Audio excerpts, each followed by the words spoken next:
We are live. What's good, y'all? It's your man DL Singh. Welcome. I really want to know podcast, man. How y'all feeling out there? What's good, man?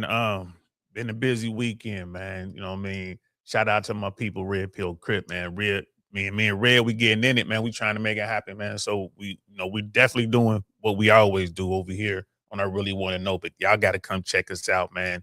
2Ps on the pod, bro. 2Ps on the pod, man. So just come check us out over there. You know what I mean? Don DeMarco to my brother. Don DeMarco. You know what I'm saying? And like I said, 2026 is the year we're going hard. I've been having fun with YouTube. This is, to me, it's an outlet. It's always been an outlet. It's a way to be constructive with my time, to reach people, to stay on top of things. You guys know I'm a retired air traffic controller, but I'm also a stand-up comic. So I really like to keep my ear to what's going on out there because that gives me the fuel for the content and I can make into material, into, bits and take on stage with me. So, for me, this is cool. It's been fun, but in 2026, I want to make a hard run at it. Like, okay, let's really go and see what we can do with this. And that's what we're doing right now. You know what I'm saying? I'm so fortunate to have found, someone who out here grinding like I'm grinding. Red is out here making it happen. You know what I'm saying? We got the similar mindset. We're from the same background, both from the Midwest, Kansas City. I'm from Cincinnati. It's very similar. And you know what I'm saying? I like rocking out with my dude because it's like being home.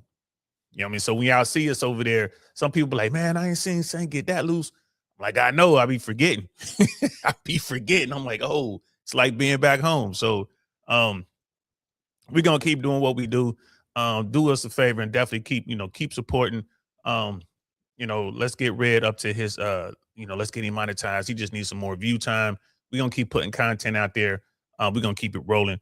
And we also doing what we do over here. I'm never gonna stop over here where we talk about everything under the sun. Today we're gonna be talking about, why people ignore the data in today's sexual dating market. Like why, they don't, you give them the numbers and they think you crazy until well, where'd you get that information from? You cite your sources and they're like, oh, well, I still don't want to listen to, I don't believe it. So why is it that way? You believe science when it comes to weather and airplanes and cars, but you won't believe the science when it comes to, human male and female nature. So, I thought this would be a good topic to talk about, man. So, let's get into it. And we are live. What's good, y'all? Welcome to the I Really Want to Know podcast, y'all.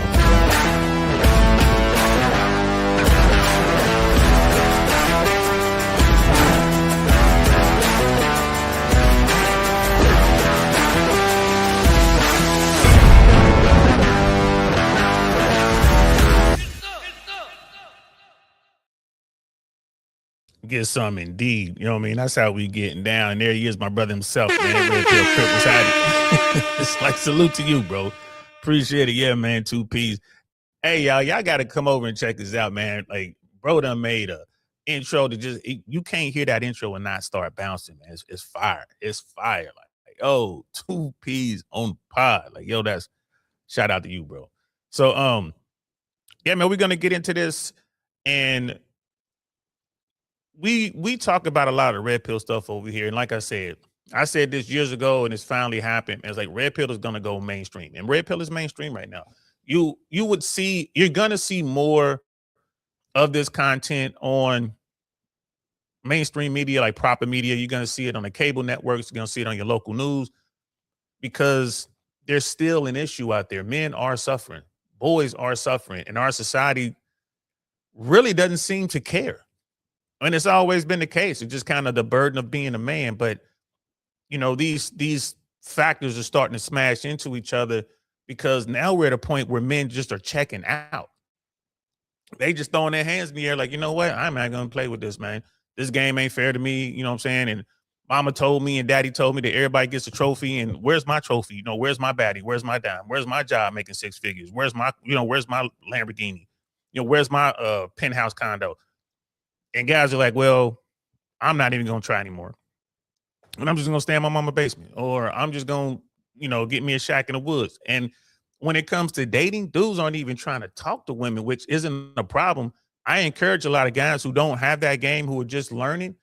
The last thing you want to do is start talking to women. We had Mac Mall on 2Ps on a pod last night. Shout out to him. That brother right there, I gotta get him a Don DeMarco, bro. Mac Mall is a real G.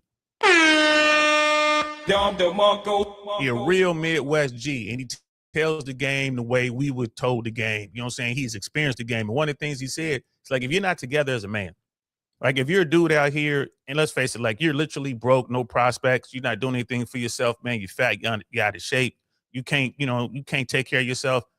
The last thing you need to be doing is trying to holler at some woman, right? And that's the kind of thing that I want y'all to understand. Get yourself together first, and then go out and learn how to interact with women. So part of your process should be, I'm gonna hit the gym, I'm gonna get healthy, I'm gonna eat right. Right. I'm gonna read books. I'm gonna get up to speed. I'm gonna become knowledgeable.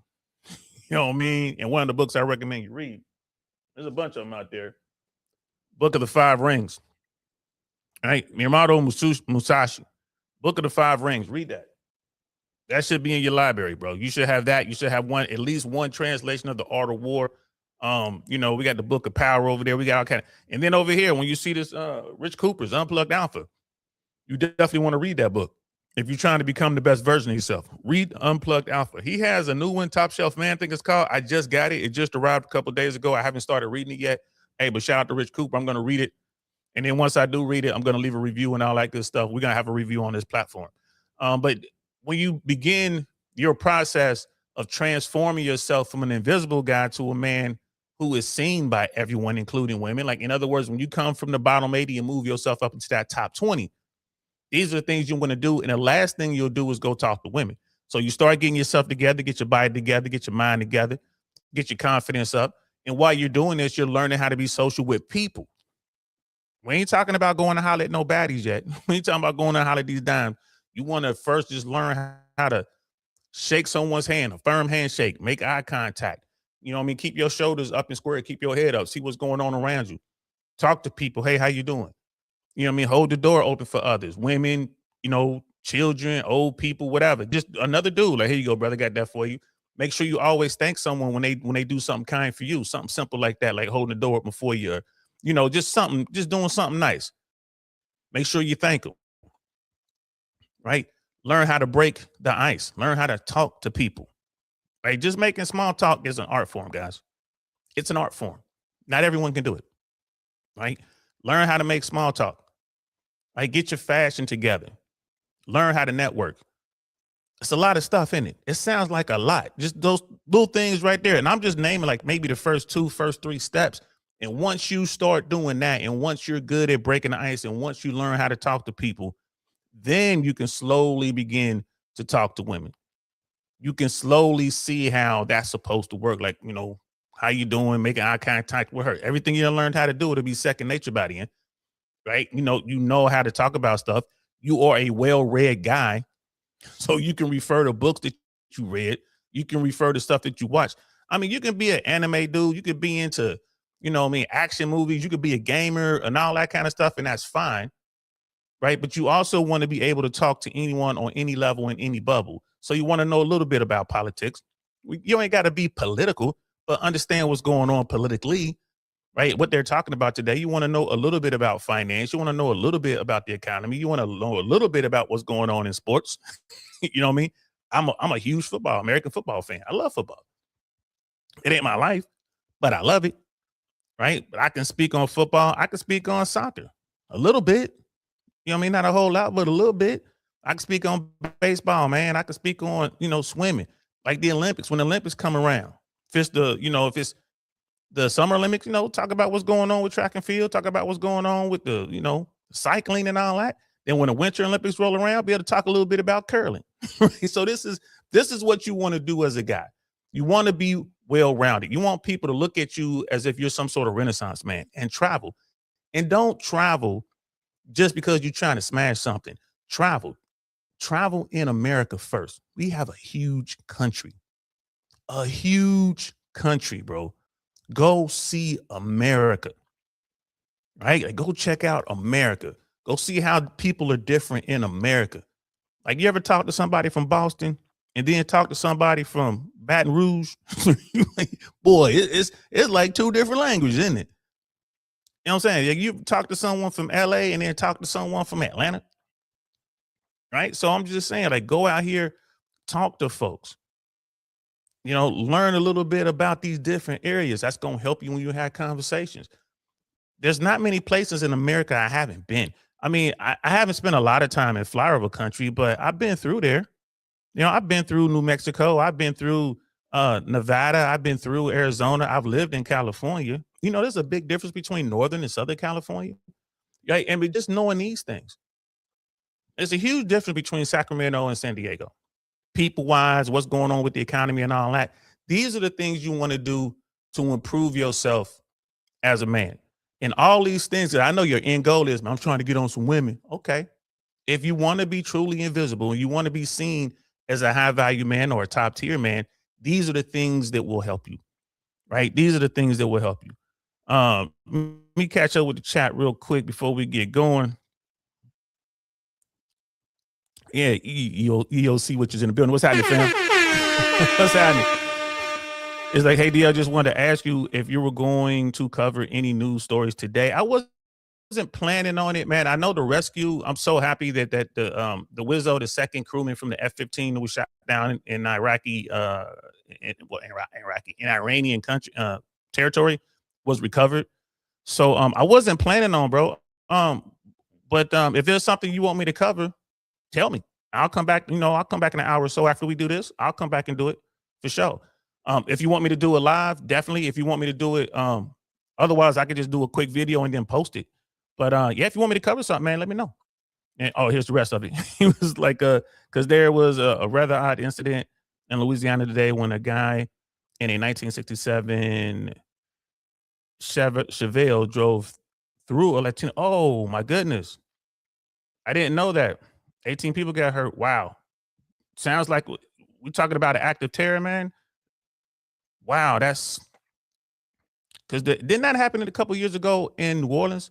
It was a proper terrorist attack. A guy, former military guy, drove through a crowd and jumped out, was firing, and police got him. So it's like, I know exactly what I want to see in America and around the world. I want to travel to railroad museums. Okay, yep. That would be cool. That's right. That's right. I'm supposed to do a show on the railroads. I'm working on that. I got it in my notes. I want to travel around the railroad museum, heritage railways, and learn as much as I can about railway history and how they are shaped. Bro, what do you do for a living? Are you in the like the railroad industry? Are you in that business, or have you ever thought about you know, seeing what's available in that industry, man? Because if you have a passion for something and you can make money in that field, bro, that's when work ain't even work.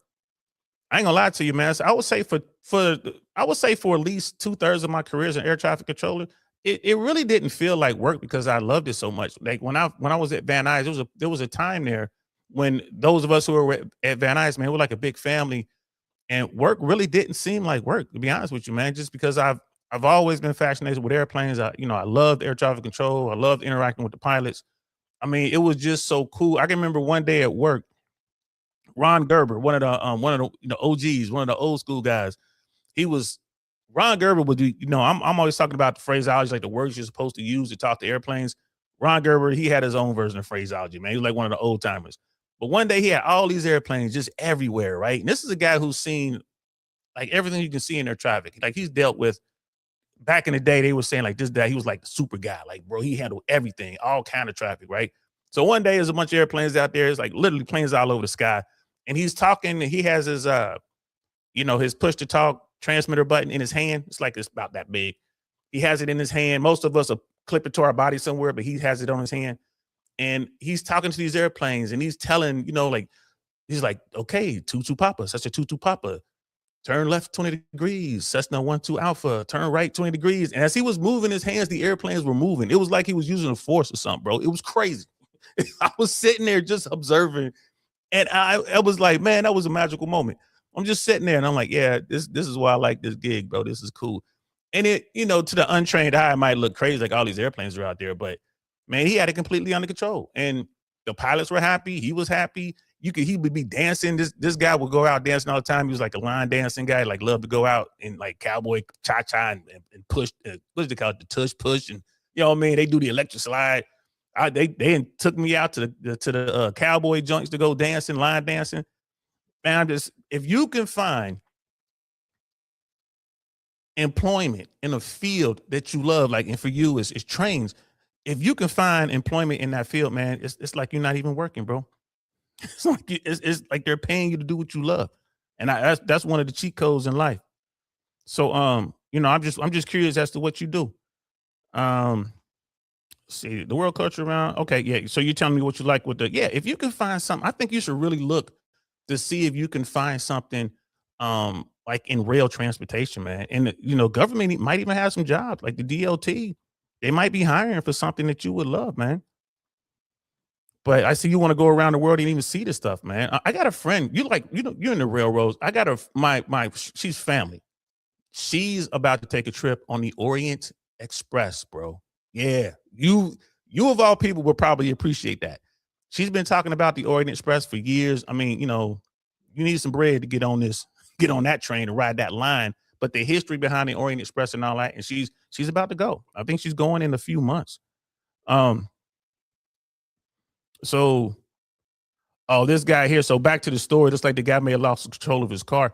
In California, about, gosh, man, it's probably over a decade ago, maybe longer. An old man was driving his car and had some sort of episode where I don't know, he was sitting there, but he kind of wasn't conscious, like something was wrong, mentally. And he was driving his car and he drove through a farmer's market, man. And he like drove through at a high rate of speed. A lot of people were hurt. People were lost. People didn't make it. People got deleted in this thing. And people thought this was in LA. This was Santa Monica. And people thought that it was a terrorist attack at first, when they realized, no, it was just an old man who shouldn't have been driving. It was an old man who shouldn't have had his license. It was a guy that's like, man, he really couldn't pass these tests, and they just gave him his license anyway. And it's like, I won't be driving much. So, maybe it's something like that. I'm gonna look into this, bro. I'm gonna look into it. I normally check the news feeds, but today it's Sunday and all of the political news things are on. I didn't see anything on that. Some guy running through a crowd. And it's like, nah, I just, as a kid, just love trains. I feel you, bro. So, saying so, unfortunately, where I am in Rhode Island is not very train heavy state. Okay, despite Rhode Island having his own locomotive works back as late as 1900 in the 20th century. Oh, okay, yeah.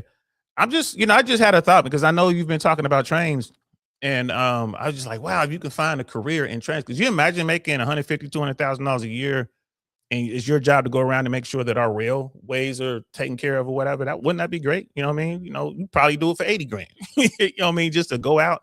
And I think there's going to be, after this recession that we're in now, and after this, I think we're going to have a small depression. I think it's going to be bad. But I think on the other side of this, America is going to have to really invest in infrastructure, and rail is going to be one of the heavy things. Like we were talking about that here in Florida.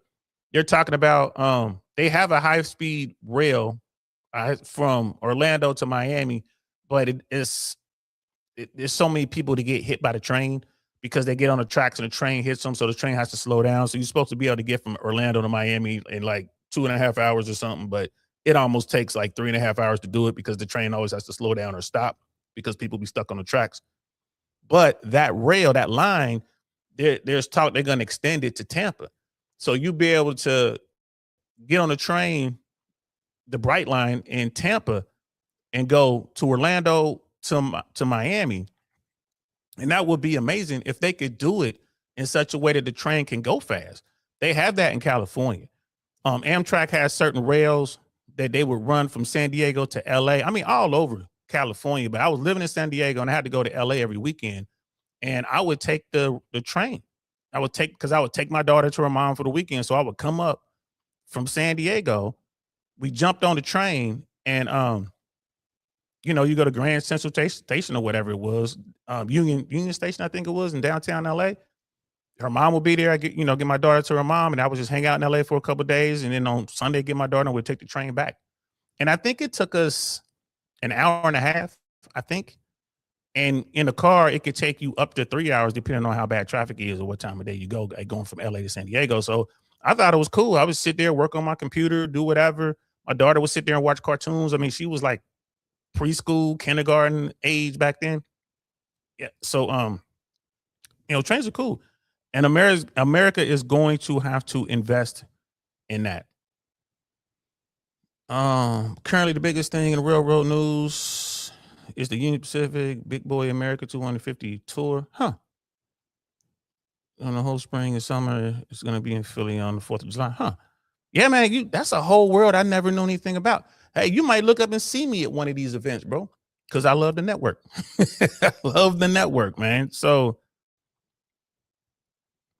but yeah, so you know about it. Like you wouldn't work for the modern class 1 railway. Oh yeah, they sent yeah. And this is what I mean. I think the government is going to put money into it at some point, bro. But for right now, you're right. But I'm definitely, you know what? Thank you for being here, bro. Shout out to you. Because now you got me thinking about railroad stuff. That might be, I might find some people in railroad, man, just like in that industry, and they can kind of, break some stuff down, and then we'll have you in the chat if they start lying or whatever. You be able to, jump on them and correct them. So the reason the Bright Line is in high speed, true high speed in the floor is because the trains aren't electrified. Oh, okay.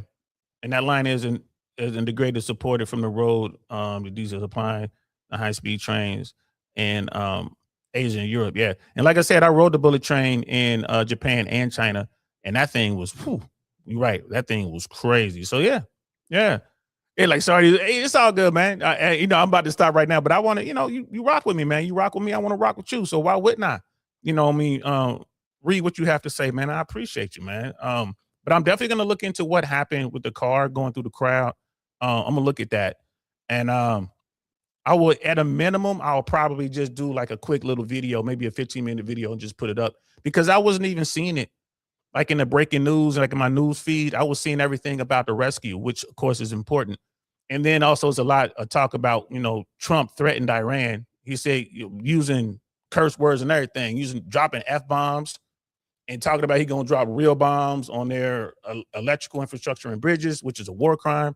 So yeah, I didn't see that, but I'm going to look for it. So appreciate you, man. Thanks for that. So yeah, let's get back to the topic at hand. We're going to talk about Michael Surtain, which is, as you guys know, I'm a big supporter of Michael Surtain, bro. I think that Mike is going to be one of the leading voices of the Mano Swamp, of the Red Pill. He's already had some media coverage for some local media outlets talking to him about what he does, and he's trying to help men. And he's saying he has quite a few clients. I think he's like 4,000 plus clients, like guys coming to him, and he's helping these dudes figure it out. Everything I was talking about at the very beginning, like, what you got to do to become seen by women, and he's helping them out. So he was on Ryan Panetta's show, and you guys know Ryan Panetta, OG YouTuber. He's talking about he's in real estate now, but I think he was like in fashion and stuff at first. He's in real estate now. They've had, Mike and Ryan have worked together on different interviews on both platforms. So they were on Ryan Panetta's platform, and it's a really good conversation. I think that the actual interview is over an hour. We're definitely going to go back and watch some different parts and react to some different parts. But I wanted to start with this one. You got this bald-headed dude here that's on your screen now. This guy represents let's call it the ignorance of modern day America, especially when it comes to men and this dating thing. Like this guy right here. He's the dude that's out there, you can call him plugged in beta, call him blue pill, call him a simp. But I mean, I would think in his case it's earned. And the only reason I say that is because this dude, he seems to me to demonstrate an outright refusal to think about what could be going on out here. And one of the hardest things for people to do that I've noticed in this space, the hardest thing for them to do is, like they say, man, you should walk 10 miles in someone's shoes or something like that. You should try to put yourself in their position. It's like it's a thought experiment. And most people today can't do that because most people aren't critical thinkers. This is a guy who's got his mind made up. And he's like, oh, if you can't get a girlfriend, you can't get a wife. You know what I mean? It's you're a loser. You know, he's one of those heavy religious people. So with him, it all boils down to God. You know, you should do it. Why? Because God wills it. God wills it.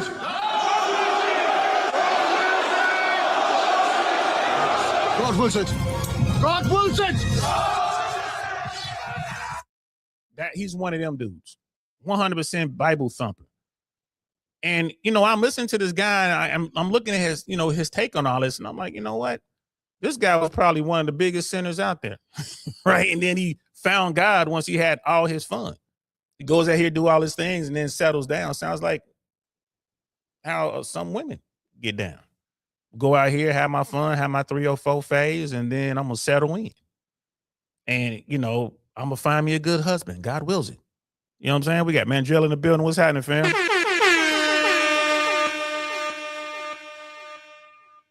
know what I mean? So he was saying a lot of things in this clip, right? And I watched the entire video. This is towards the end of the interview, and I can tell that Michael Surtain was really irritated with this guy to the point where just reading body language is like, man, Mike don't even want to be you know what I mean, had this dude involved in this conversation. But, you know, Mike being a G, he's like, hey, man, I'm just going to deal with it. And this guy right here, if you could go and like, you can take about 3 years of Fresh and Fit videos and you can run a montage of women saying, you know, what they say to Myron, you know, about I don't believe the numbers and, you know, that ain't true because I feel different and I feel like and this and that. And it's like, dude said every talking point that these women said, every single one. It blew my mind. It's like bro. And I don't think he's sitting around watching Fresh and Fit or, you know, after hour show or watching Access Vegas or watching whatever podcast. It's just, it's his programming. You know, he absolutely refuses to see the problems that some men, a lot of men are dealing with. You know what I mean? It's crazy. It's crazy. What do you got here, bro? There's a good channel called 19 that does railroad. Oh, okay. Yeah. I'm definitely gonna look into that. I might even go, like I said, bro. Like I said, though, I might even show up at one of these little conventions or something like that, bro. I might show up. And brother Mandrell, I'm pretty sure you saw The Rescue, man. So they say that SEAL 6 went in and got him, which didn't make sense to me.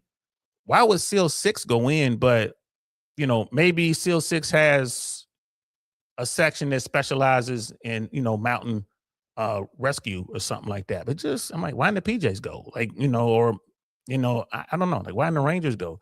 The SEAL 6 went. That's what they say. I haven't really broken it down, looked into it, but we're gonna get into it. But hey, let's start watching this video. So the bald-headed dude, pay attention to what he's saying. He's not giving, he is 100% opposed to what Michael Surtain is saying. And pay attention, like Mike is using stats. He's using data. And this dude right here, the bald-headed guy, he's using feelings. Right? He's using feelings, man. So let's check this out. Here we go. But I agree. Women are more picky. I just think the men are weak. If a man can't find a wife, he's weak. Period. That's kind of my point. That's the like, real. It's not OnlyFans. Like step up. It's not OnlyFans. It's not all this other crap. It's not the Dubai trips. It's if you're a man that can't find a woman, it's rather you're not making enough money. Yeah. You're not taking care of yourself. You're too scared to go talk to women. Yeah. It's not the woman. It's not. There's not the one Wichita cocktail waitress. I don't move to Los Angeles. I don't. That's not the problem. And I think there's a lot of men out there that cannot get a woman even if they tried. I disagree. Even if they tried. Even if they tried. Here's the thing. If you out here in these trenches, you know what Michael Surtain said is true. If you just paid attention in your hood, wherever you grew up, in your high school, in your college, and you would see the water boy or the guy in charge, like the equipment guy, you know, like you coming back in with your equipment, taking your equipment off. You got that kid who's on the team doing everything, you know, take care of the equipment. And when it's time to go out, man, he ain't got no girls. to think that the guy ain't tried. Like you got these dudes out here like, oh yeah, I ain't never tried to be with no girl. They tried. They tried to be seen in their own way and they failed horrifically. And they're like, you know what? I give up. I give up. I missed your question. My bad, bro. I missed your question about therapy. Question about therapy, a bit random, but when I was out for lunch with my dad and aunt, we got to talking about therapy. He said that therapy was supposed to help you discover details about oneself that didn't previously know about themselves before. I don't know about that. So I've dealt with, and we'll get back to the video in here in a second, but I want to answer your question real quick. I had used therapy when I had a situation at work. Something horrific happened at work and I just didn't know how to deal with it. Real talk. It was, people were lost, and I've dealt with loss before. I've dealt with violent loss before. I've dealt with loss in the streets. I've dealt with loss in the military, but I never dealt with loss in aviation like that with civilians. I never, and I didn't know how to deal with it. So I went and sought therapy, and it wasn't about discovering details about myself as much as it was guiding me through the situation. This particular therapist, and she was in Beverly Hills, like shout out to her, amazing therapist. She was able to guide me through what I was going through. And it's like, hey, so it became a thing when you have to, how to deal with loss. That was the first thing. There's different ways, different techniques on how to deal with loss. Dealing with anger. She was right away. She's like, look, you mad? Like, yeah, I'm mad, because I was upset with the FAA and the lack of support. Dealing with that. We had to deal with race stuff. She brought that up. She was like, you're also dealing with, she was like, so tell me what's it like, being a black man in aviation. Tell me what's it like working at the FAA at this level, at this airport. Because she did a little research and she found out, I told her where I was working. She was like, oh, it says that where you work is a pretty tough place to work. Tell me what it's like for you.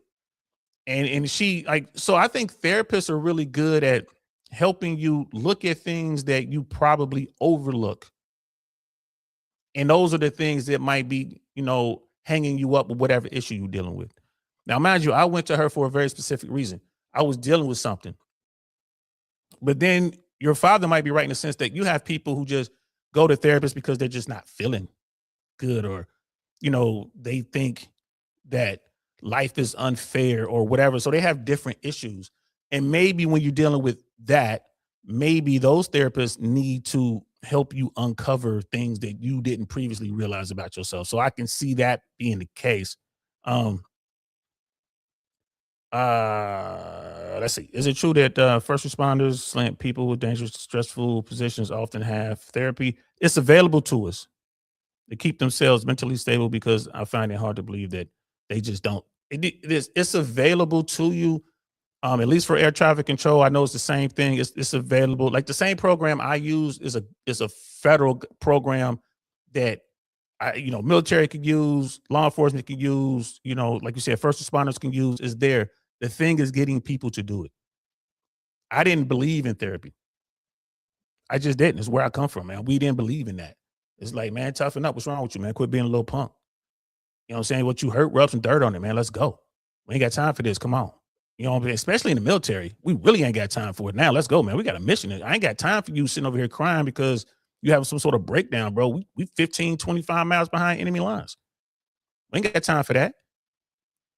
But the services are available. And sometimes they force you, like law enforcement, I believe they force you, if you get involved, like an officer involved shooting or something traumatic, they force you to go talk to the shrink before they even let you back on duty. And they might do that. We got to ask Mandrell. I don't know if they do that with the tier 1 operators. I would imagine they force them to go talk to a therapist. But I'm telling you, man, I say therapy works.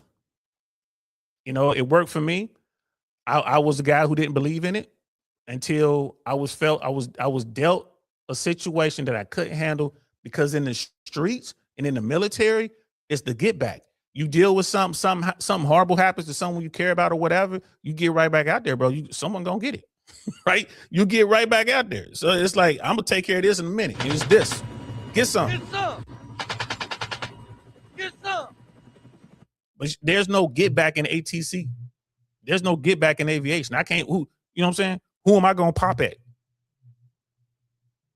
Right? Who am I gonna pop at in aviation? There's no get back. So I had to go talk to a pro.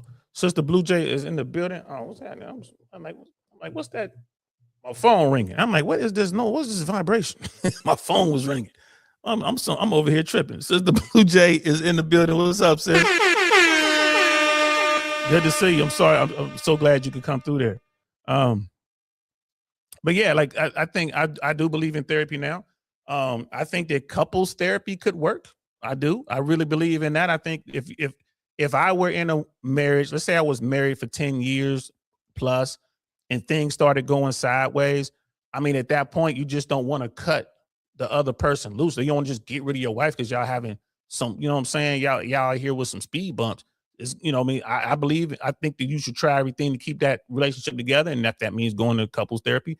The thing is, you got to find a good therapist. First of all, you got to find a good therapist that works for both of you guys, and you got to commit to it. Those are the two things you got to do. But I think therapy works. You know what I'm saying? Oh shit, my brother is in the building. Jay Swans, what's happening?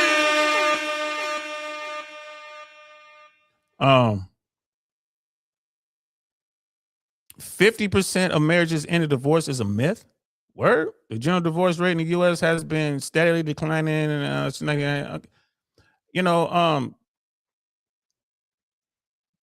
it's less people getting married, but the divorce rate is still, what is it, like around 40, somewhere between 42 and 48% is the official number, but we still accept it, half. Let's say that 40% of marriages end in divorce. That's still a high number.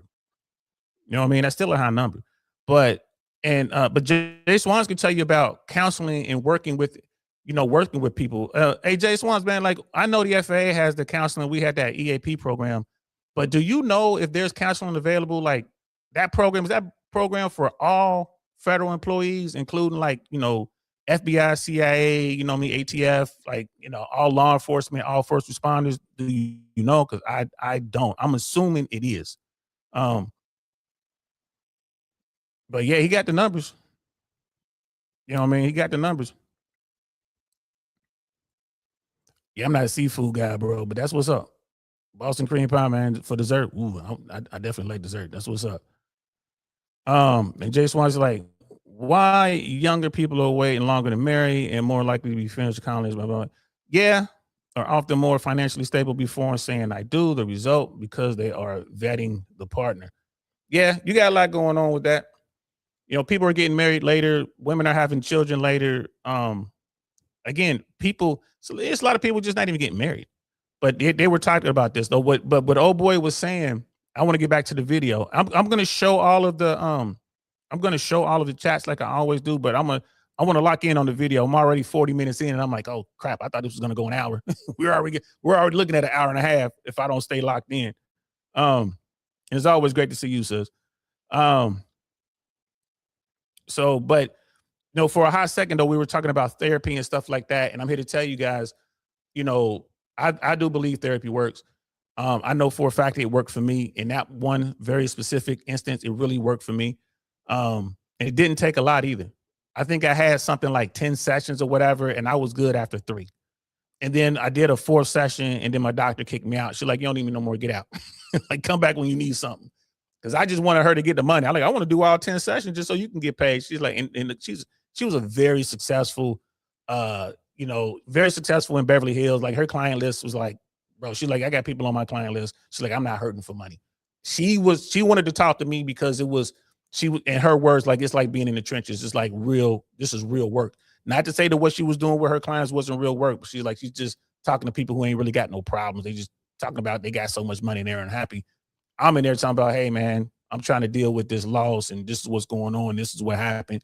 So that's why she was a part of the program. She kicked me out though. She was like, you good. Come back when you got a problem. But I think therapy works. Find a good therapist, and you have to be willing to do the work in therapy. Like anything else in life, you got to be willing to do the work. And I say give it a chance. It's possible that you're not going to be able to get the results that you were hoping for. But I say go through the process. right? I definitely say go through the process. Yeah, divorce is not, it's very easy to get divorced in America, man. You don't need, it's no fault divorce. And there's a lot of somebody in that situation is going to walk away with some bread. So, a lot of people say it's women who get the money from the divorce. But if you're a very successful woman and you get divorced and you have more, your husband could walk away. You could lose half as a woman. And we see that with some very, some very wealthy and famous people out there. So it is what it is.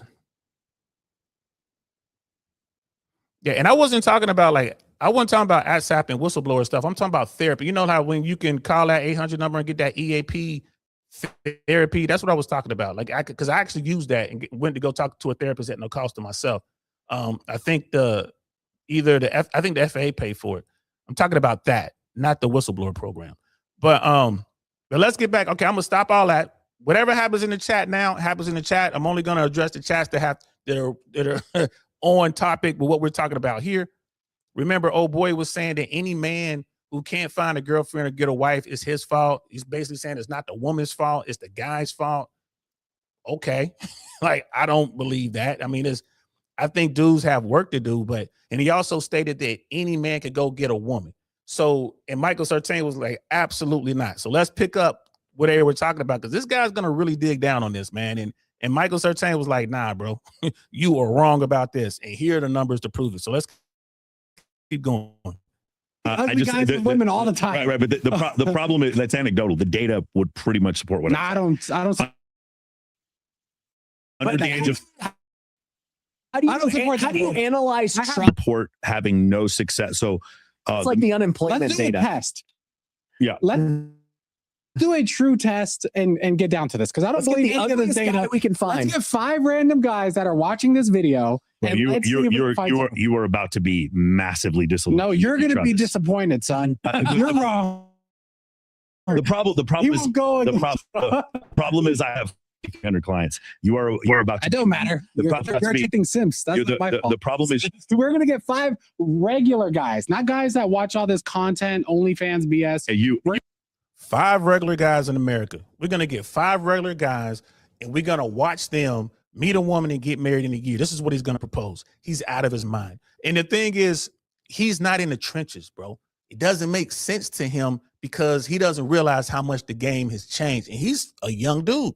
He has no idea how much the game has changed since he found his wife and got married. An average guy. What's the average man in America? What, 5'8", probably 225 pounds, out of shape, making $60,000 a year. That's the average dude in America. And you telling me that guy could go out and get a woman just like that in America with no game, being socially awkward, living with his parents? He's going to be able to go out and meet a woman with no fashion sense, no networking skills, no social skills. That dude is going to go out and get himself a woman. That's not going to happen. And this dude, again, pay attention to what he's saying. Everything he's saying, it sounds like the pushback that you hear from the women that'll be on these panels sometimes, right? It's crazy. Let's do it today. Let's go to the strip. You are going to be Let's go to massively disillusioned if you think average guys are going to go out there and just walk around and meet women that they're going to be able to date. You are about to be massively disillusioned. Well, I don't think they should go meet him on the strip. Wherever. No, I'm just saying we can go to the gym and pull 5 guys. Let's do a test. Good. And then We they can go make a talk to girls. 30-day video. And these Let's are do it. average looking guys. Yes, I'm down to do that today. I have a videographer. We'll go find 5 guys. I don't need to be a part of this. Just do it on your own. You're going to find out. You're not going to produce the video because you're going to see what I'm talking We're about. gonna see. When you see how outrageous the standards that women have are for average guys right now, you're going to be They should have high massively disillusioned. standards. Again, Women should have high again, standards. you can't. You are It's not saying the two woman's things. fault. You are saying 2 things that cannot be true at the same time. Right. They cannot. You cannot say the average guy, if he just tries, gets a woman, and then at the same time say women should have higher standards. But- I agree with you that women should have higher standards. Yes. The issue that I'm saying is the idea that the average man can just go out and find a woman right now is hokum. It is not true But at I all. think no. Again, but like the problem is if I produce data that shows that 63% of men under the Believe age your of data. 30 Again, but that's your only argument. Your only argument is to not believe peer review data. No, That's the only it's argument. just the reality of the situation. I think what you're trying to say, though, is that average men should just become above average. Exactly. That's fine, but mathematically, what happens then? What happens to the average? The average goes up. The average goes up, and then women's standards then also go up. That's what we've already seen for the last 40 years. And there's nothing wrong with that. However, when that happens, more and more men get left behind. That rift becomes greater. That's what he's talking about. And you can tell me if I'm wrong. You guys let me know if you agree with me or not. Michael Surtain is done with the bald head dude. It's like, you don't need me out there. You do it yourself, son. You get your camera, go out there and talk to people on the strip yourself, son. I'm not dealing with you, bro. Right? Now, Ryan Pineda, like, Mike and Ryan are friends. So and you can see that Ryan Pineda is sitting here like, well, let's look at this. Let's break it down. He's actually asking questions. He's doing the thought experiment. He's putting himself in that situation. He's like, hold on. He's thinking about it. Whereas the other dude is like, anybody can get a girl. No, they can't. Anybody can't get a girl. Why? Women have these really high standards, and all of the women have these high standards from the 0 all the way to the 10. They have these high standards. So when you have a group of people who refuse to accept the alignment, like a woman who's a 5 will look down at a guy who's a 5 or 6 or 7. She's looking down at guys that have a higher marketplace value than she does. Why? She's like, I'm better than that. My standards are higher. It's like, okay, well, what are you basing that on, shorty? My standards are higher just because I say they're higher. All right, well, you're not going to be able to pull the guy for a long-term permanent relationship. You're going to be able to get some guys who will come and smash. They'll bounce up and down on you. They'll, you know what I'm saying? They'll hit it and quit it, but they're not going to commit to you because they understand the true value. He's like, babe, I'm an 8. And you just you know what I'm saying? You a slow Tuesday. So I'm gonna come over here, smash on a Tuesday, and I'm gonna go back to whatever I'm doing.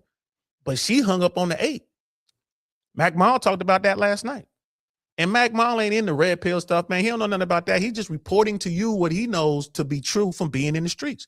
And Mac Mall's a brother been out there doing his thing. And he was like, nah, man, you'll get a woman who, you get a chick who's like a 4, and she'll hook up with a guy like a Michael Jordan type dude. And from now on, that's it. That's her standard. You got to be Michael Jordan or better for her to take you serious, right? That's the whole alpha widow thing. It's like she done locked on this, and she's like, well, because I was able to sleep with a guy who's way up here status-wise, that means I'm way up here too. Like, nah, baby, you still a 4. You know what I'm saying? He went trolling. he went bottom feeding. He smashed you because you were there. He's like, why not? But he don't see you, love. You a 4. That means you got to holler at a 4 or a 5, maybe. You know what I mean? You got work to do too.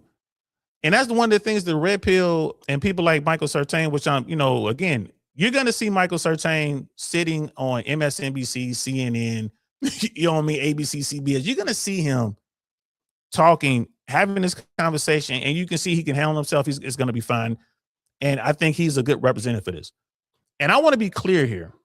I'm not trying to make enemies, and I'm not trying to point my finger across the aisle and say those girls are delusional and they're enemies. I'm not saying that at all. I'm simply saying, fellas, this is the situation. If you want women to commit and be with you and want to holler at you, you're going to have to step your game up. You're going to have to be socially aware. Once you step your game up, once you stop being average, let's face it, the vast majority of us are average. Once you stop being average and you rise up, then you get seen. And you're not just being seen by the 10s, the 9s, the 8s. You're being seen by the 0s all the way up. But until you do that work, and that's why old boy, the bald head, he's saying that what he's saying is wrong. And you're going to hear how they kind of talk him through this. Eventually, they're like, no, man. And he's like, okay, yeah. He's like, yeah, you're right. I think maybe above average men can go down. I think any maybe it cancels out. Any man that works out at least 3 times a week. I do think for a fact above average people do go down. they lose wealth, they Yeah, get Sure, fat. that happens too. Yeah. So like, I think it ends up averaging. I don't think it's that the thing goes up. I think it's people just trade Yeah. places. I think my whole case is like the average man, if he worked out, made more money, went to church, would find a wife. Easy. Because you're not average at that point. You're becoming above average, making more money, being in shape, having faith. You just talk about the average guy, and the average guy makes $61,000 a year. That's fine. What's wrong with $61,000 a year? That you think that? So one more time, because remember we're recording this. You want to say that the average guy who makes $61,000 a year is going to go out and find a wife by going and not improve. He can't improve. Yes. And he's going to go out 61,000 a year, and he's just going to go out there and find a woman who wants to be with him. Yes. Got it. We got the camera. Yes. You don't need me for this experiment. Do it on your. I think you're going to be massively disillusioned. But you can't have him get better. Yeah. He has to stay average. I'm saying they got to get better. Done. Yeah, but then he's not average. Even and it's not a money problem. It's not a $61,000 a year. It's not the problem. If you ask women, that is the number one. Hey, what if he's a really That's good-looking wrong guy also. who makes 61,000? That's a bubble. What about a good-looking guy? Whoa, time out. Hold. Can we get this on camera too? Hold on. Man, you in here talking about T-girls. Hold on. Hold on. We got to address something real quick before we keep moving. I want to start with this one. Bro, you saying that, you fully admit, like, man, you struggle in this department. Like, you have a hard time meeting women. And that's why you're in these red pill spaces. That's why you're watching people like me. You could be watching Fresh and Fit. You could be watching Michael Certain, Rollo Tomasi, Rich Cooper, whoever you're watching, right? So here's the thing. Part of your awareness and what's going on, man, like there's a big push out here for these different genders and like the T, you got the T girls or whatever, the lady boys and all that. All I'm saying is this. If that's what you're doing, understand that's not standard. And if you with a guy who identifies as a woman, but he still has man parts, even if he doesn't have man parts, he was born as a man, and you engage with that, that means that you're homosexual, in my opinion. And if that's what you do, fine. I'm not saying anything negative about that. If that's your lifestyle, go right ahead. But when it gets into the relationship part is still going to be difficult, whether you're doing traditional or non-traditional, if you don't know how to deal with people, if you don't know how to, it's give and take, right? So, the myth, they're saying that, there's a myth out there that the T girls are easier or whatever. That's guys trying to get some sort of intimacy, and they don't care where they get that intimacy from. Now, again, I want to be clear. If that's your lifestyle, I ain't talking about you, I'm talking about in general. I'm talking to everybody. If that's your lifestyle, if that's what you're doing, then go on and do that. I ain't mad at you. That's not my lifestyle. Right? But if that's your lifestyle, go on and do it. But for you guys who are thinking, I can't get any motion from, females who were born that way, ladies who were born, I can't get the traditional thing. So I'm going to try to find a shortcut and do this non-traditional thing. And I'm going to go after these T girls, right? Which are men who identify as women now. It's not easier. It in the sense like, well, I'm just trying to hit something. It might be easier there because the promiscuity in that part of the world, with the way they get down, they just way more open with it. But a relationship thing is going to be just as difficult, if not more difficult, than a traditional relationship. There's so many guys who refuse to do the work and they're looking for shortcuts. That's one of the shortcuts. These dudes are taking shortcuts. And it's like you have to be aware of what you're doing. And the people like the lady boys and all that, bro, they may or may not tell you. So you add alcohol to the equation, you're already socially not in tune. You out there, you have an encounter. Next thing you know, you in a crying game situation. That movie, The Crying Game, y'all remember that movie? Next thing you know, you're in a situation like, I thought you were a woman. It was like, I'm a special kind of woman. I'm a T woman. I'm a lady boy. I'm this and that. But the deed's already been done. You got to be careful. You got to be able to spot this stuff for yourself, man. You got to be looking for big hands. You got to be looking for big shoulders. You got to be looking for an Adam's apple, bro. You got to be looking for the package, bro. You you gotta be careful. This is part of the game. This is part of being aware of what's going on, man. Because these people out here doing what they're doing. So if that's what you want to do, you know, again, I'm talking to anyone who might be watching. If that's what you want to do, so be it. If that's your move, go ahead and make your move. But yeah, man, medicine has gotten good, but doctors can't make they can't change your male features. They can't make your shoulders smaller. They can't make your hands smaller. It's really, they can try to hide the Adam's apple, but it's still, male features are male features. And you have to get up on game, especially if you're talking about going somewhere like Thailand, or you're if you go to LA, there's parts of LA that, bro, it's people walking around, you swear that's a female. You'll swear that's a female. And like I said, add alcohol to the equation. So that trans community is large, bro. And I it's one of those things, man. Like I said, if that's your life, Cody's King's in the building. If that's your life, and that's where you want to roll with it, roll with it. I am not mad if that's what you want to do. I am not mad if that's what you want to do.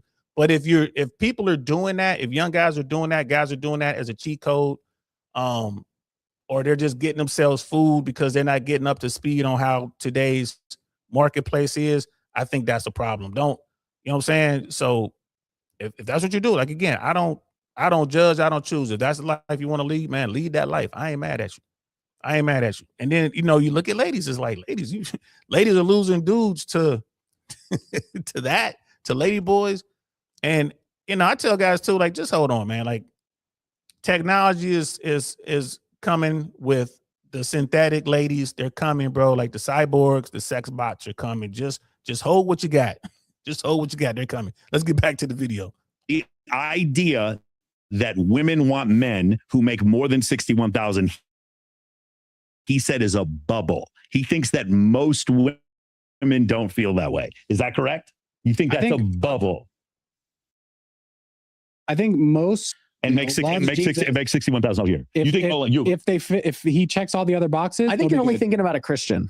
I don't think you're thinking about normal girls. I think what you're saying is ridiculous, man. No offense, brother. Wrong. That is so. I disagree with you. I think you live in a bubble. No. Hold on. Let's make sure. Let's make that's one. Not the reality. Let's make one thing for certain. Let's say one thing for certain. You're not disagreeing with me. You're disagreeing with data. Let's just make sure. No, you're disagreeing with the data. I'm going to start using that too. Nothing. The data. Nothing that I'm saying is based in my opinion. Nothing I'm saying is based in my opinion. What I'm saying is, when the studies come out that 63% of men under the age of 30 are single, but like 31% of women are single, that shows me that these women are choosing a small group of men. They are. But so that means mathematically, the average guy is not getting chosen. Hold on. How does the math, if there's 50-50 men to women, how does that math play out? Women are dating men over 30, or they're dating multiple women are dating the same man. There you go. Multiple women that would be the only path. Or they're dating, or a woman if a woman's 25 dating a guy who's 35, then that means she's in a relationship even though she's under 30. Yeah. And so what was the stat again? About 30% of men under 30 are, 63% of men under the age of 30 are single, but only about 30% of women. So because the women are dating older men. Or they're sharing one man. Okay. You hear that stat, and it blows their mind. And here's the thing.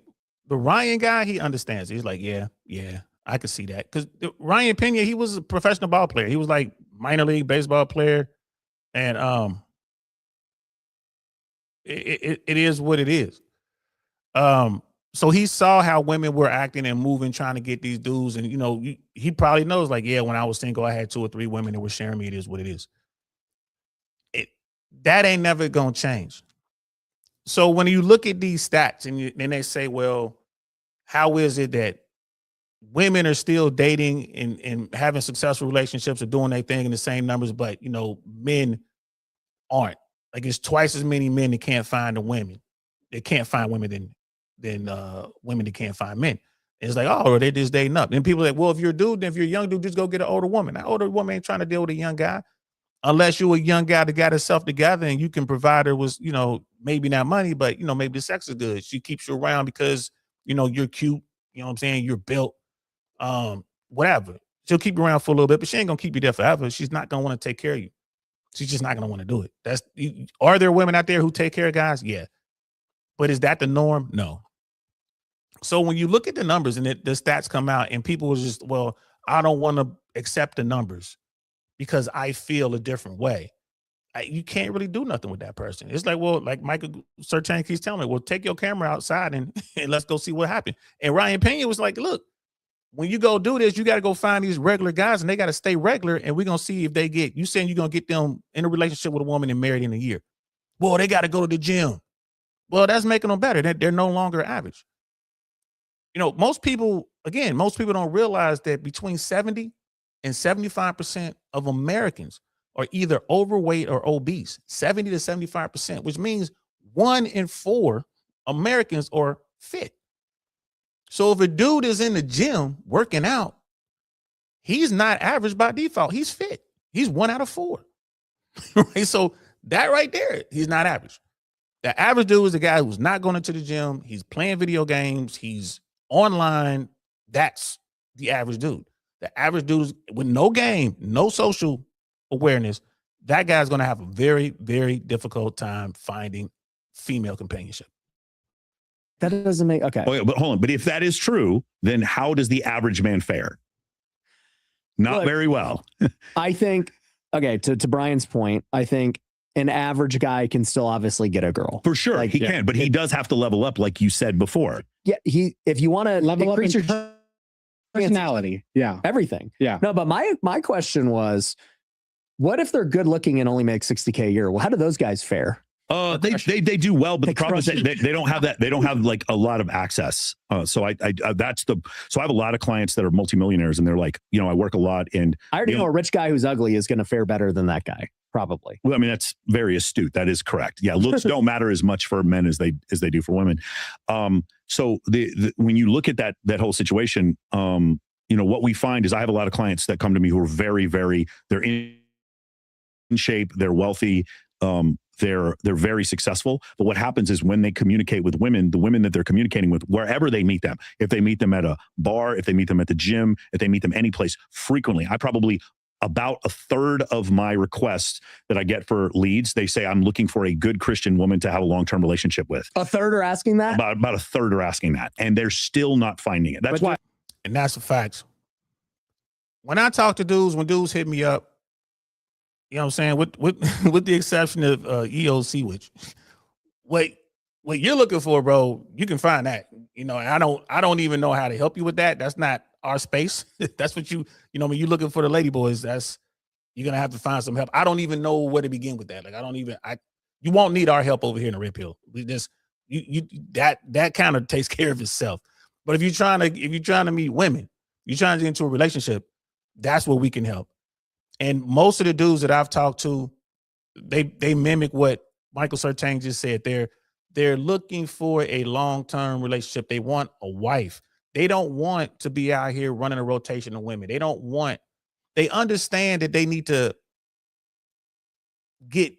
understand the concept, but they don't want to womanize. They're like, bro, I just want one woman. I want a good woman who respects me and loves me the way I love her, and we can build together. That's what they're looking for. That's what they're looking for. And so those dudes, I'm like, all right, bro, like you're really going to have to do the work. In order to get some women to really look at you, man, you're going to have to already cross the finish line or be on your way and have that potential. Women will jump on with you with potential, but you're also going to have to know how to groom yourself. You're going to have some style. You're going to have to know how to talk to people. You know what I mean? You have to be interesting. You're going to have to provide experiences. There's a whole bunch of other stuff you got to do. Most importantly, you got to be confident. You got to be standing on your ground, 10 toes down. You got to have your frame, right? And I'm telling you, you go into a situation, you see the woman, like, that's the perfect woman I want. And they want to just do everything to make her happy. And I got to tell them, like, man, don't do that. That could really hurt you, especially if she's not reciprocating. You're always buying her gifts. You're always sending her flowers. You're always, dropping your plans, changing your plans to be with her and do what she want to do. You're never taking her to do what you want to do. She's never You don't do that because men think, well, I'm giving her everything she says she wants. Nah, man, what women tell you what they tell you they want versus how they respect to, what they tell you they want versus what they really want are two different things. And you have to learn how to read between the lines. Women, generally speaking, don't want a guy who's a pushover. And if you're doing all those things without her reciprocating, you're going to come off as a pushover. And it happens so much. And I talk to the women. I tell them, like, look, you got this dude. He's doing everything for you. She's like, I know he's so annoying. I mean, I thought he was different. I don't want to deal with him. She breaks it off with the guy. The guy learns the lesson. He goes out. You know what I'm saying? Now he's really doing his thing. She circles back. Oh, I want to be with him now. He runs through her. And then she comes back like, I don't know what happened. How come he won't be with me now? Like, because you turned him into a beast. He gave you everything up front and you threw it back in his face and you cut him off. And then he cut that part off from himself. He's like, you know what? I'm never going to do that again.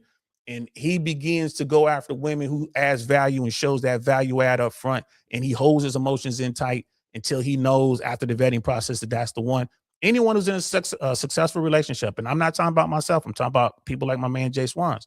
He was like, every woman deserves to be treated like a queen, but you can't treat her like a queen until she's earned it. Like you just can't run up to a woman and just give her everything, call her, your highness. She has to earn it. And once she earns it and becomes your wife, then you do all those things, right? You don't do the simp tactics until she's your woman and y'all married, y'all, you know what I'm saying? Y'all locked in there, be it marriage or you guys are locked into a long-term relationship. Then you do the simp tactics. And these are the things that dudes are learning now that they didn't learn back in the day when they was coming up. They go to church. Hold on. That's why I don't suspect. That's why I know what you're saying. No offense, brother. You're about to be. You're a flat earther about to recognize that the earth is round, bro. No, you're wrong. What you're saying you're is wrong. What you're saying. I'm married. And your respect. I actually found a wife. Your response is that you're wrong. That I'm wrong. It's just like what you're saying. The data shows that you're wrong. I'm married. You're not. So I know how to find a partner and you don't. I just again, man, like the if you go through with this, the level of disillusion you are about to come, you're like, yo, why are these do it? If you do it with me, you're gonna be like, I'm gonna prove you wrong. You have to share it on your show. What, dude? I've been sharing this for 18 years. But you're getting a different opinion, and I'm gonna show you how to help men find a wife in a year. Is most of your people you get to find a wife, or what is their end? At least a long-term relationship, but a lot of them ask for a wife. Yeah, they want. And then, do you tell them to go to church? No, I don't tell them specifically to go to church. Okay, well, that's where you're wrong too. If a third of them want a Christian woman, and then they're not going to church, how are they going to find a Christian woman? God Wilson! Doesn't mean they're not going to church because it wasn't my prescription to not go to church. If they're looking for a Christian woman, then they should go to church. My point is I have clients that are secular, Muslim, and Jewish. That's why I'm not going to just tell them. Even the Muslims need to go to mosque. Okay. So that's my point. It's like, that's why I'm not going to prescribe for them. My program is not, hey, are you a good Christian conservative man? Join my program. That's not how it works. Yeah. So the whole issue is going back to what I said before. Even the whole thing with the church, man. These guys, like the church guys, I'm not knocking your religion, whatever your religion is. These guys believe that every woman in my church is a good girl. They're all good girls. It's like, bro, they good on Sunday, man. They might be good on Monday, Tuesday, Wednesday. But Thursday and Friday, man, they out here getting it in. They're getting it in. Period. They doing what they do, bro. And if they stop doing it, they did it in the past. And it's like, oh, well, they come into the church and now they're born again. All right, cool. And then they're expecting some dude with no experience to lock in with this chick who was out there maybe doing sex work, man, or maybe she was just out there living her best life, man, in that 304 life. The thing about the church, going into the church, that's the one place I don't go with respect to women. I have no problem with spirituality, and I have my relationship with the deity that I believe in. I don't need to go into somebody's church, right? The word of God is free and it's there for all. You don't need a church or a bunch of other people to tell you what God said. All you got to do is open your heart. and really read the text and pray for wisdom. That's it. You don't need to go into that building because there's some people in that building doing their thing. Every church got some issues. Why? Because they're full of humans, and all of us are sinners and all of us are flawed. What makes you think just because I'm sitting in the church that I ain't gonna look at little shorty's big old booty? What makes you think because I'm sitting in the church that when I have a one-on-one Bible study with this girl, that we ain't gonna be over here getting it in, smashing? Right? If you're flawed, you're flawed. I grew up in the church. I saw it. We got a huge problem in America when people getting caught messing with each other, and it's like, bro, you lucky if it's heterosexual. These days, man, it's always the preacher and some other dude, the deacons and these other guys. Like, there's a lot of men in there. With a few men are in the church, they doing that. So, when people say that, hey, you want to come to my church? Nah, I'm good. I ain't mad. Now, if y'all having a baseball, softball game or something like that, I'll come out to the events. But I'm not trying to come to your church, bro. I'm not trying to do it. I don't need to do it. All I got to do is open my heart and read the scriptures. All of the scriptures. I can read King James Version. I can read the Protestant version. I can read the Lutheran version. I can read the Torah. I can read the Quran. Right? And then you pray for wisdom so you can get the message that God wants you to have. You don't have to get that message from some dude or some woman at some church reading the scriptures and telling you what they think the scriptures mean. This is why I stay out of church, especially when it comes to dating. Like, I tell dudes, like, I know that's what you're looking for, man, but you be really careful. Your game has to be supreme if you're going into a church trying to find yourself a woman, because there are a lot. Going into the church is like going into a hospital. I can't go into a hospital and be mad because it's full of sick people. So I can't go into a church and be mad because it's full of sinners. So your game has to be on point so you can avoid the people who are still in their sin. That's just how it works, man. You really got to know what's going on if you're in the church. You really got to do your due diligence. I'm like, if you're dealing with a church woman, I always preach you got to vet 2 years. I'm like, add a year to that. If you're vetting someone, a man or a woman in the church, add a year to that. Vet them for 3 years and pray for wisdom. You have these women that are choosing men who are either older or they're sharing multiple men. That means the average guy is not faring very well in the sexual marketplace right now. And his response is, well, if I just train them and tell them a couple things, well, then they're not average anymore. And the idea that most men are fine with a husband who makes $61,000 a year is ludicrous. It is ludicrous that you believe. I will. Well, that's also statistically wrong because the average man, that's what they make. Yes, and most men are not getting married. And that's not an income thing. That's a secular thing. Oh my God. That's a religious thing. No, it's why I see the viewpoint. If someone's not religious, like the only reason to get married is for a family. That's the only reason I could see a secular person getting married is to have a family. So you could have, the husband, wife, and show your kids a good family. That's the only other reason. As a secular person. Okay. What would be the only? What would be? I agree with you that, but that was okay. The original point was the average guy is just going to go out there and not be horrifically rejected by the majority of women he encounters. You are about to be massively disillusioned. The way women are treating men now is outrageous. It's not a high standards anymore. Women, or are we talking about these old? I'm talking about the average woman. I'm talking about below average looking women who are not on OnlyFans. I'm talking about all of them, and because they're still exposed to social media. The social media is the problem where that is deriving the standards that people have. That's where a lot of this is coming. You know what I will say, the last year plus a Wealthy Investor, we've had more women than ever. Yeah. And I thought that was weird because, when we were doing it years ago, it was majority men, right? Yeah. And so we had all these men trying to level up and do this stuff.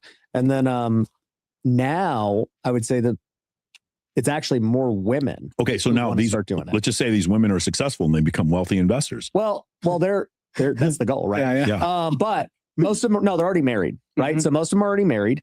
And what I have seen from them is that many of them are stay-at-home moms, which is awesome, but their husband isn't making enough. Yeah. And so they're trying to find other ways to make money. And the top three precipitators of divorce, one of them is when a woman makes more than a man. That's what I literally said before. Yeah. I'm like, I see that not being a good thing for most men. It will cause problems. Okay. And so in general, are women making more money than they did, say, 30 years ago? Yeah. Of course. Again, like The math is so clear on what's happening right now. And I understand you think I'm wrong because it's your opinion, but unfortunately, no data is what you're saying, that the average guy would have no trouble. You don't have the data to. Yeah, you're right. You can't use the data. Everybody, hey, everybody, don't listen to the data. That's fine. You're wrong because Because the average guy is married. The average American The makes average guy is married? The average guy that's married makes $61,000 a year. The average guy in the United States makes 61,000. Wonder how much Okay. the average married guy makes. You can look that up. It'd be interesting to see. But the reason, but I believe the average guy who is married Let's see does what the make data more. shows. But the reason why he makes more is because he has to. I get that. Yeah, that's Yeah. true. I agree with that. Hey, Chad, how much does the average married guy make? Let's see.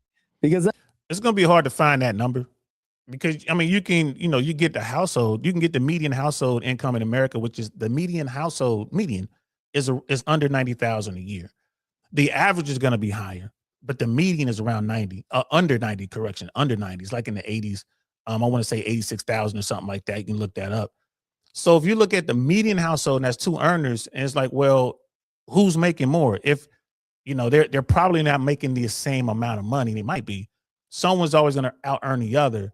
And it's like, well, if it's the guy, then how much does he out earn him? But, it's just really hard. I don't even know if they keep those numbers. How much does a single man earn versus how much does a married man earn?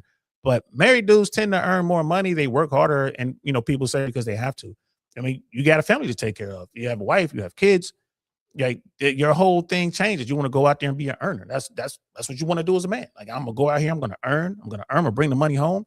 And then my wife and I are gonna figure it out. A lot of homes, not a lot, but some, I would imagine. They sit down, they work the finances together. Most wives are real conservative with the money. Single women spend their money. They go out and they just spend. Married women tend to, they want to put the money away. They want to save because it's the family unit going on. So, it is what it is. I don't know how they're going to determine how much a married man earns versus a single guy. But like I said, the median household income is under $90,000 a year. They're going to be talking about the average here in a minute.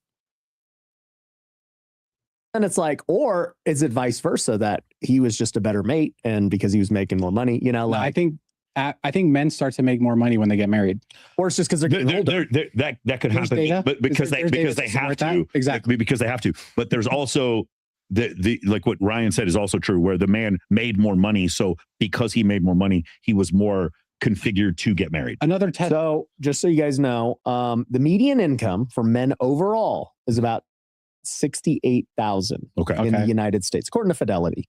Okay.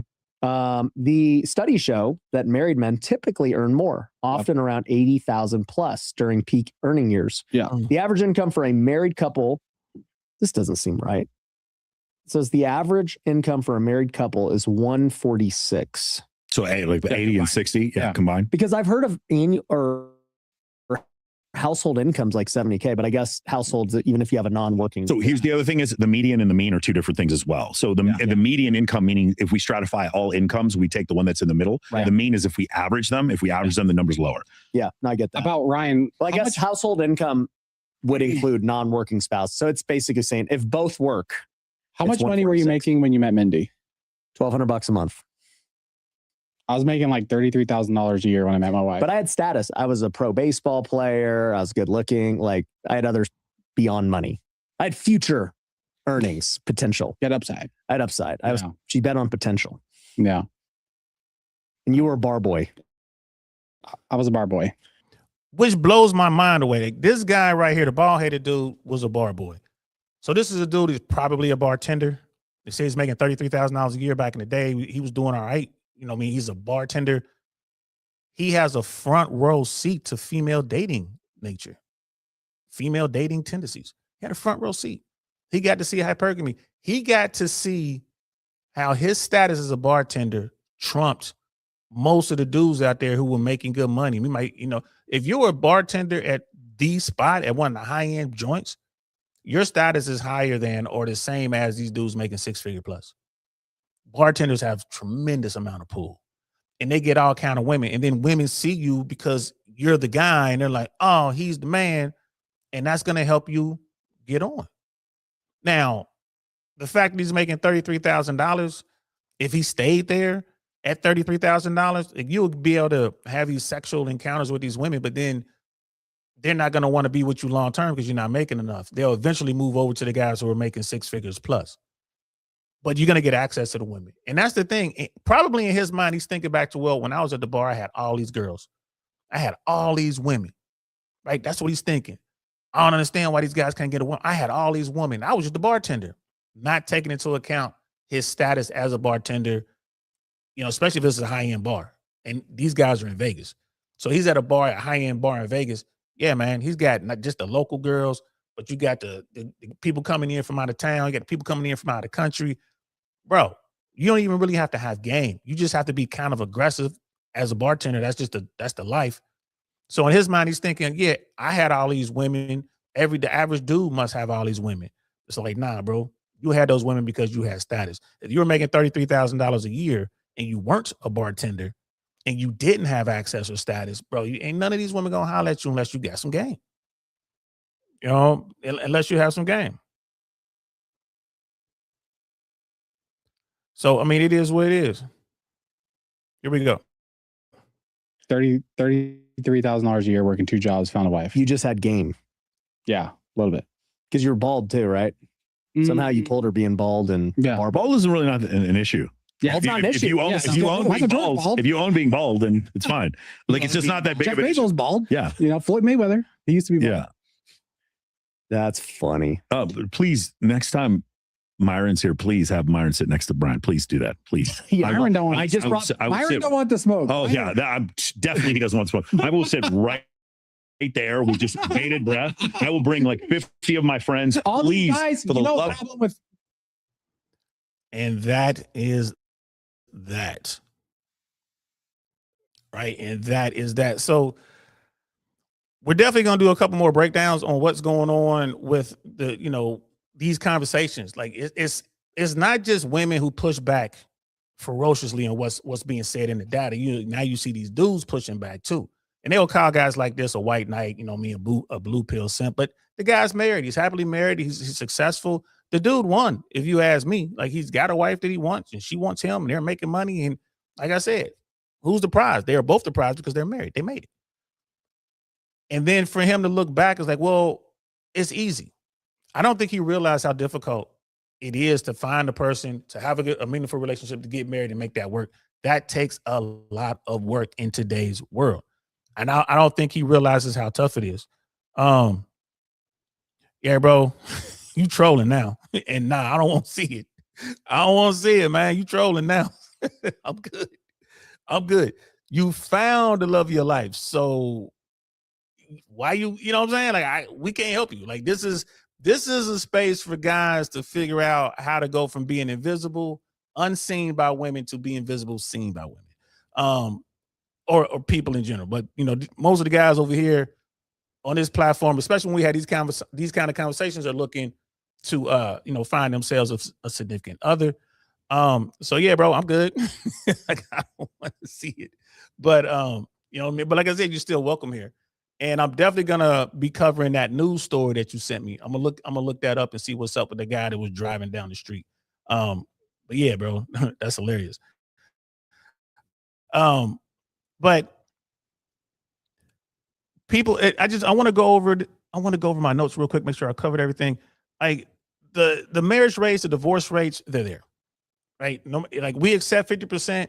If you want to say it's 40% now, I ain't mad at you. That's cool. I'll take those numbers. But you got to understand something. That's still extremely high, right? And my biggest problem with marriage in America is someone's going to get hurt if it leads to divorce. And you telling me there's a 40% chance it could lead to divorce. And if I'm the person who has the financial stability, I'm the person with the money, I could lose half or 2/3 of my net worth because I signed this contract. Then why sign that contract? That's one of those things that, we talk about all the time. Like marriage is a bad deal for somebody. You got 2 people involved in that marriage and it's a bad deal for one of them. One of them is going to be paying a bunch of money, losing. One of them's going to be losing and the other one's going to be gaining in a system where you don't even need a reason to get divorced. So, when you look at the marriage rates, you look at the divorce rates, that's the problem. You got more people who are single than ever. We talked about that. fewer people are dating. You got these guys who are just going their own way. They're walking away. It's really difficult. And then these guys who suffer from this, they're struggling. What are they being told? They've been told, oh, just be yourself. It'll happen naturally. There's someone for everyone. That is not necessarily true. You can't just sit there and not improve and think that there's someone for everyone. That's I don't believe that. I believe you got to do the work. If you do the work and you're socially in tune and you know how to talk to people, you know what I mean? You got fashion, you know how to network, then yeah, you can just be yourself.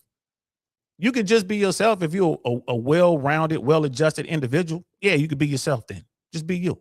If you've done the work to get to that person, it'll happen naturally. Yeah, for those people who are adjusted, who know how to move, who are out here doing this thing, yeah, it'll happen just naturally for them. There's someone for everyone. Yeah, if you're out here, you're financially stable, right? You have great fashion sense. You're the life of the party. You know how to make people laugh. You know how to make money. You know how to add value. Absolutely, there's someone out there for you, right? So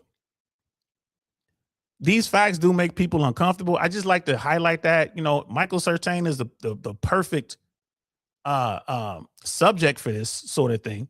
So you can see the difference between personal experiences, versus the population level reality, right? The numbers.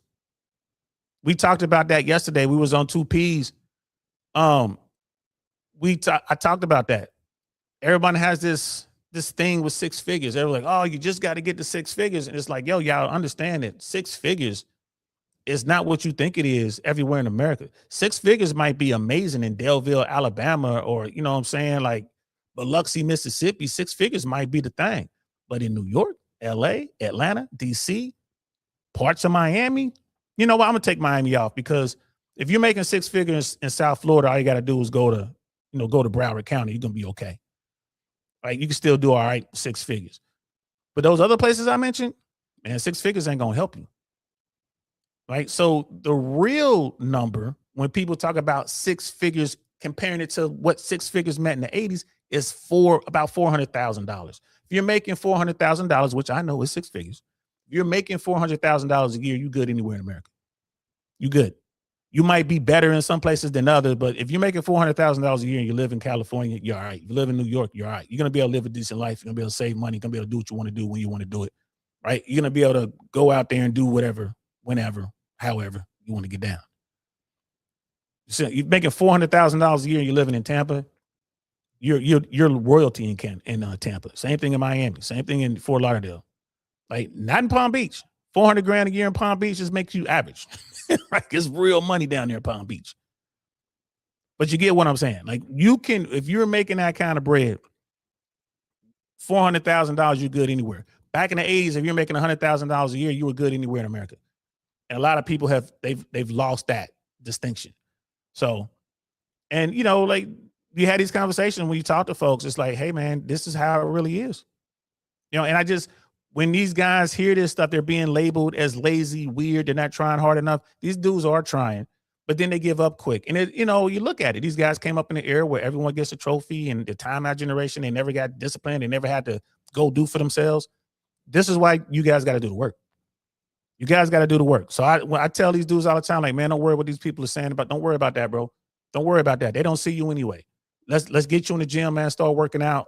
Start eating healthier. Right? Start making money. Let's get out here, bro. Like, like, man, you telling me I got to go to the gym, and you telling me I need to be working 2.5 jobs. I'm like, yeah, I don't have enough time. I'm like, yes, you do. You got enough time to go to the gym. You can get that workout in. Like, you can get them push-ups in, man. You can get them squats in. You can get them dips in between the jobs or whatever. You can make it happen, bro. But you have to work hard to get there. You're going to have to push through. And they're like, okay, I get it. But once they do it for a year or so, they're like, yeah, man, I should have been doing this, because now the money's coming in. And then when the money starts coming in, you got to be smart with it. You got to be smart with it. Make good moves with it.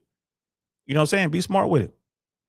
So, these dudes, they're tired of being dismissed. And this is why you got that, MGTOW thing going on. Some of these guys are going their own way. I got a problem with the MGTOW guys who just quit and never tried. The MGTOW guys who are out here doing it, they were messing with women doing their thing, and they just got tired of it. I understand them. Like, you know what? I'm just going to go. I don't like this game. I'm not going to play it. I understand that. I don't agree with it, but I understand it. But the guys who just like, I'm MGTOW now, like MGTOW, bro, you ain't never been on a date. You ain't never had a job. What do you, bro, try before you quit. You know what I'm saying? Like, that's my thing. Like, try before you quit. You know what I mean? So I mean, it is what it is. Women do love confidence from men. I cannot agree with that anymore. 100%. And I was talking to some people yesterday. It was Brother McMahon. I was like, I would say that confidence trumps money. Confidence trumps money. It trumps the six pack, bro. Confidence could even trump social proof. I mean, you can't be an absolute weirdo, but I guess you can't. Even absolute weirdos, if they're confident enough, can pull. Like, they can pull like another weirdo chick or something. So I always rate confidence up there, man. If not the highest, one of the highest traits you're gonna have to have as a guy to be successful in today's dating market. You gotta have rules when you're dating women. Women love that too, and that's, guys call that frame in the red pill world. You gotta have frame. Like I said before, man, if you find a woman, and guys, this happens all the time. When it happens to you, don't get mad at yourself. Don't beat yourself up. Dudes believe in the Disney fairy tale, I think, more than women. I think dudes really believe it.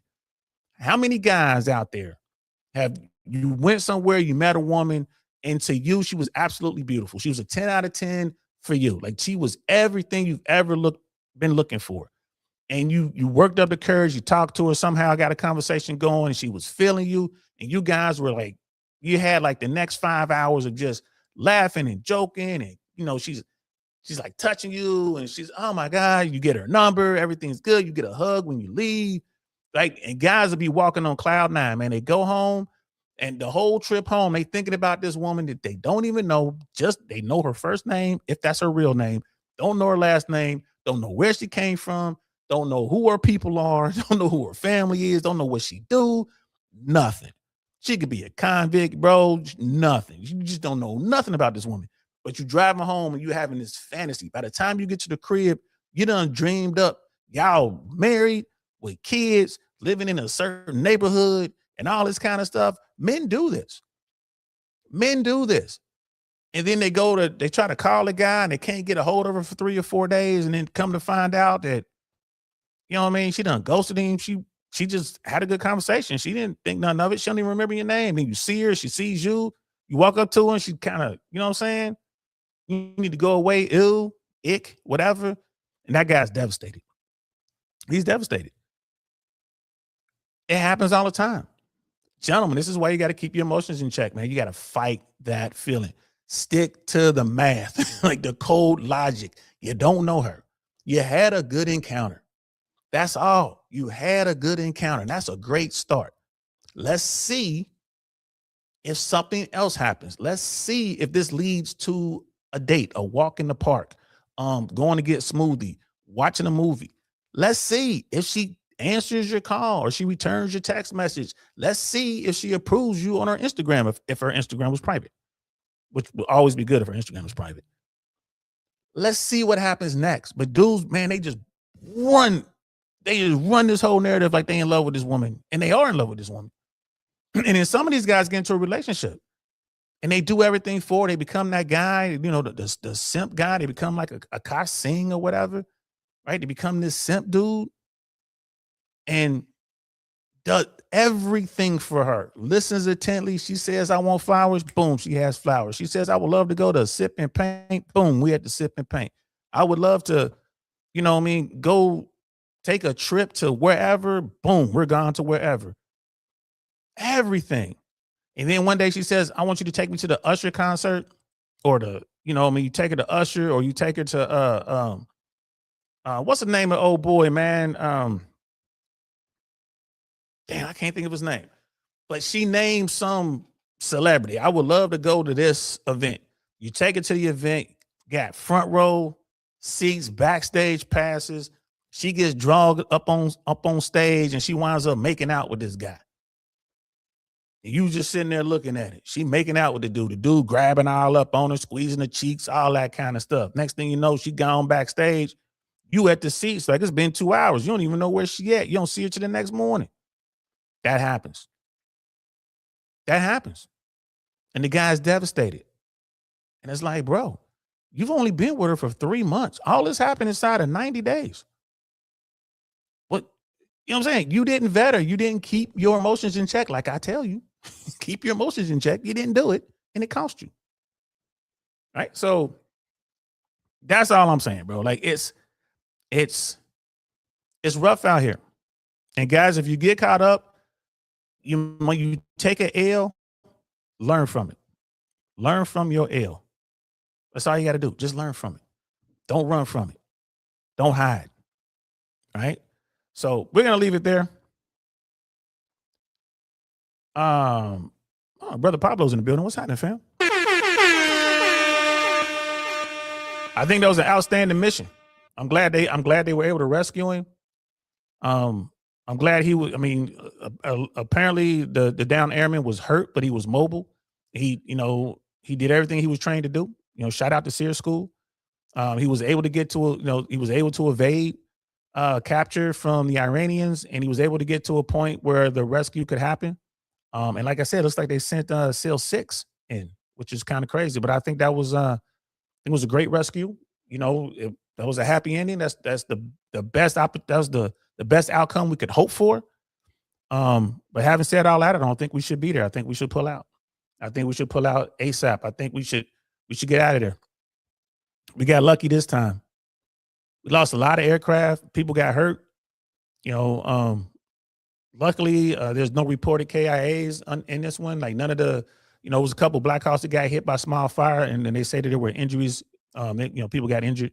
People were wounded. We lost 2 A-10s. We lost the F-18, a Cessna F-15, and they say another F-18 was severely damaged. I mean, what are we doing? The strait is still closed. But I'm glad it turned out that way, brother. That's definitely, that's the best outcome we could hope for. It's the best outcome we can. Chris Brown, that was the name of the artist I was thinking. Y'all seen that video where the guy brought his wife or girlfriend to the Chris Brown concert?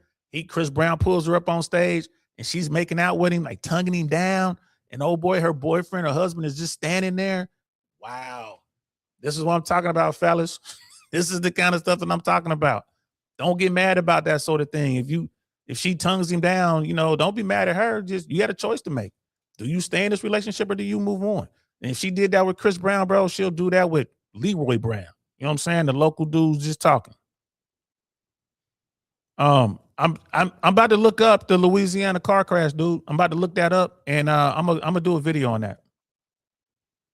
I'm gonna look that up. I'm gonna do some more details on that. I'm gonna do another show. I'll probably just what I'll do is, how I'll do like the quick 15-20 minute joints. I'll do one of those, man. Just kind of cover it real quick, pop it up there.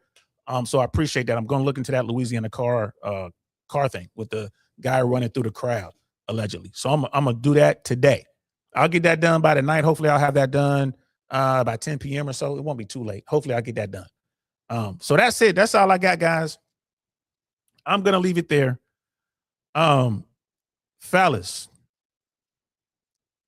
it is hard to be invisible. I understand that it is difficult to be invisible, but you can do the work. You can get better.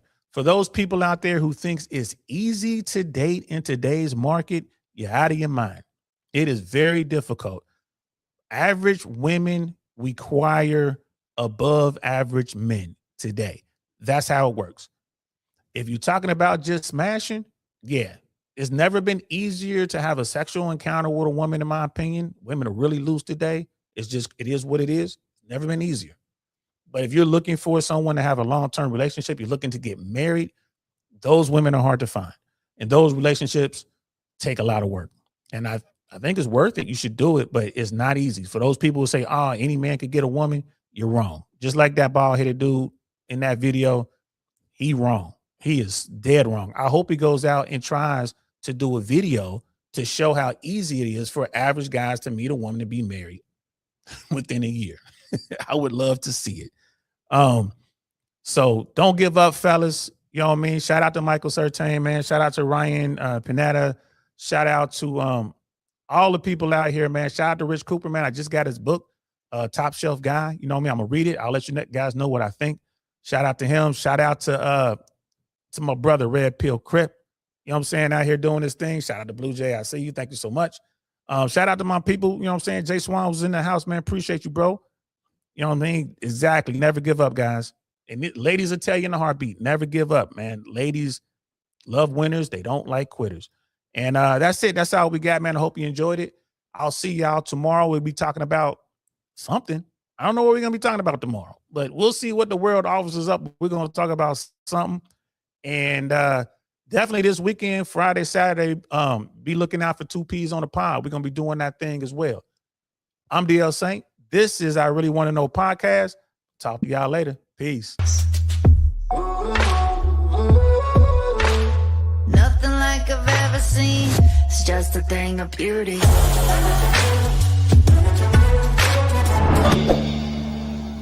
Darn, that's the end.